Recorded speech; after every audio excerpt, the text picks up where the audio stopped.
Welcome to Kalusugan Tips Channel. Our topic for today, 8 warning signs na ikaw ay may colon cancer. Tandaan, disclaimer, hindi po namin mapapalitan ang payo ng doktor. Mas mainam kung may nararamdaman, kumonsulta sa inyong doktor. For topic request and shoutout requests, maaring mag-like, subscribe, and comment.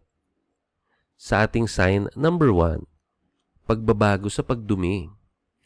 Bigla kang nagkaroon ng madalas na pagtatae o kaya naman ay sobrang paninigas ng dumi. Yung tipong parang constipated ka na. Kahit dati ay normal ang iyong bowel movement.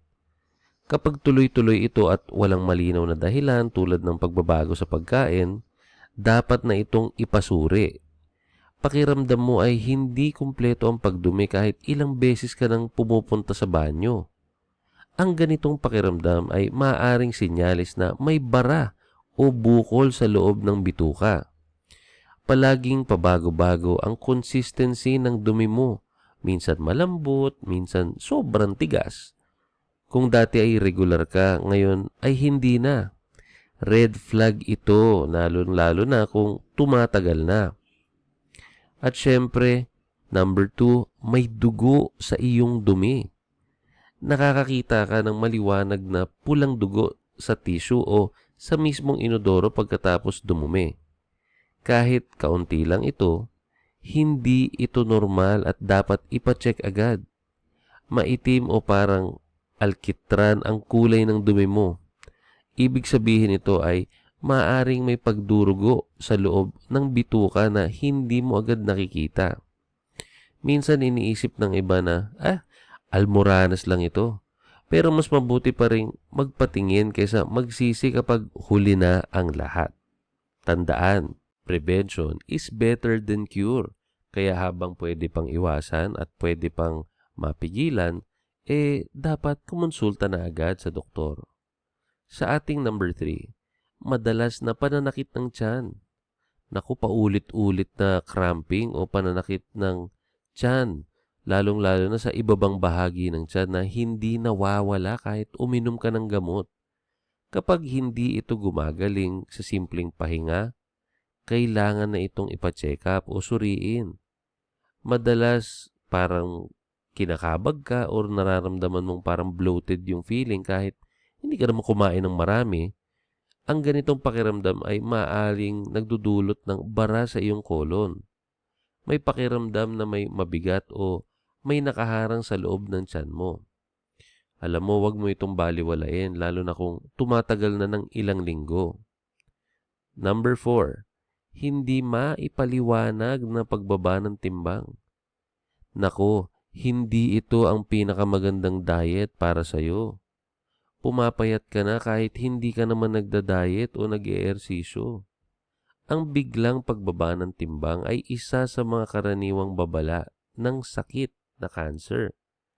Napapansin mong lumuluwag ang mga damit mo kahit hindi mo naman sinasadyang magbawas ng pagkain. Ito ay maaaring dahil din sa gumagamit ng maraming energy ang katawan mo para labanan ang sakit. Nawawalan ka na ng gana kumain at parang laging busog ang feeling kahit konti lang naman ang kinain mo. Hindi ito normal, lalong-lalo na kung tuloy-tuloy ang pagbabago.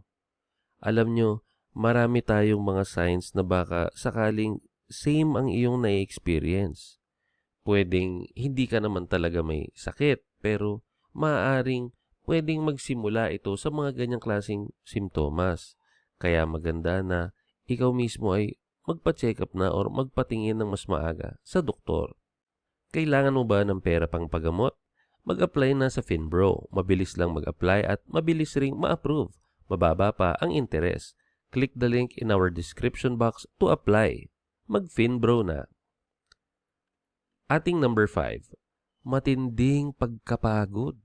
Nako, eto na. Pakiramdam mo ay lagi kang pagod kahit sapat naman ang tulog mo gabi-gabi. Parang mabigat ang katawan at kulang sa energy ang buong araw.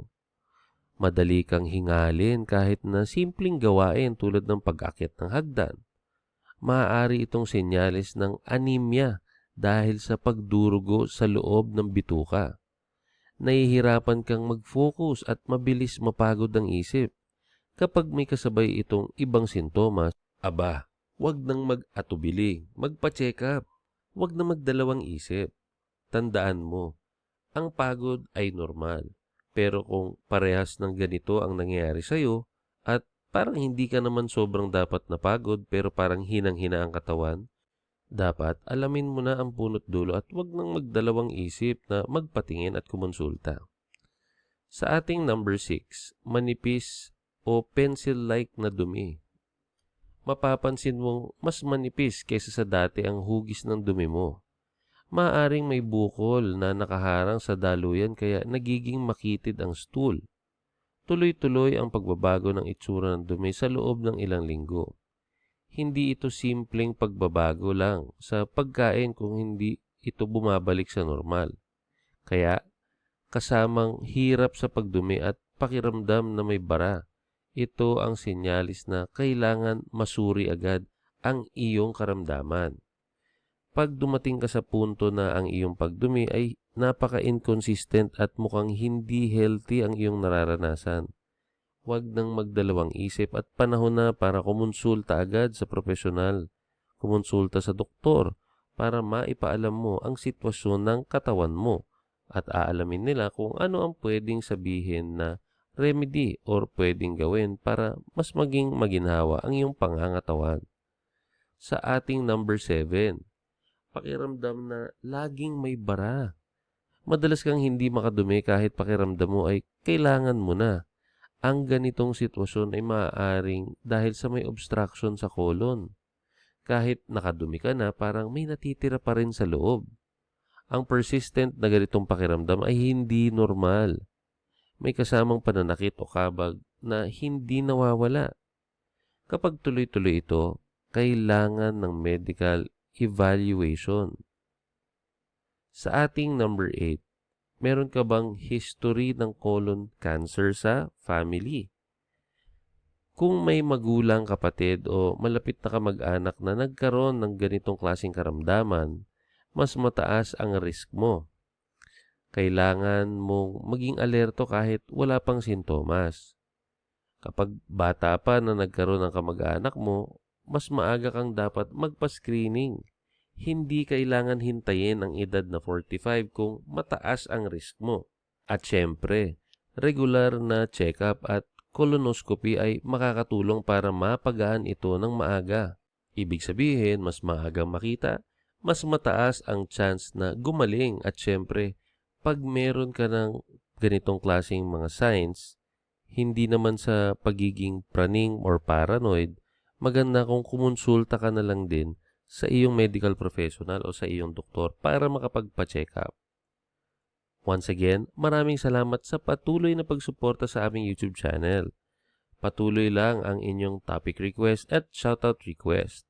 Maaari rin kayong mag-like sa aming video, mag-subscribe sa aming channel at syempre mag-comment down below para sa mga suggestion or sa mga same experiences ninyo.